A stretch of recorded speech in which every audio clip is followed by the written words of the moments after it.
Hello, I'm in a 2017 Ford Expedition, and today I'm going to show you to connect your phone's Bluetooth to your vehicle interface. So first, start the vehicle so everything's on.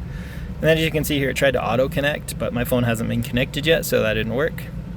So we're going to close this out, and then from this screen, we can either go through settings or go through phone. So let's say we did settings, and then we'll do Bluetooth.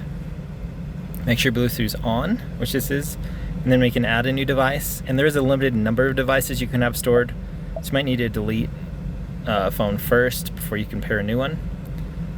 So here, let's say we want to delete this to make room. We've now made more space. So then back from the main screen, we'll add a device. Search for your vehicle on your device and select it once it is found. So make sure your Bluetooth is on, which this is. And often if you press and hold, it'll pull up your pairing menu. So we'll pair a new device, or maybe hit scan, depending on your phone. And then Ford Expedition. Confirm that the pin displayed on sync matches the pin displayed on your device. So as you can see there, those random numbers do match. And you can sync up your phone book if you want. Make it easier for taking calls. We'll confirm here as well. And then that'll be it. And then in a moment, it'll prompt. Please stay alert to changing road conditions and use Sync's voice-activated features while your vehicle is in motion. So you can make this your new favorite, so it'll try to auto-connect to your phone every time you start the car.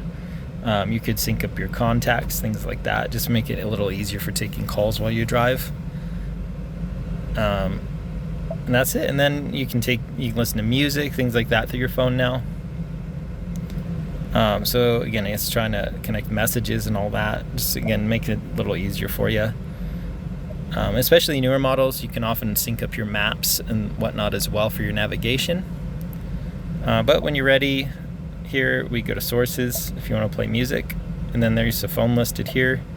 So now under this, you can play music from your phone, and double check the volume's on if you're having issues. But I hope this was helpful. Hope you have a wonderful day.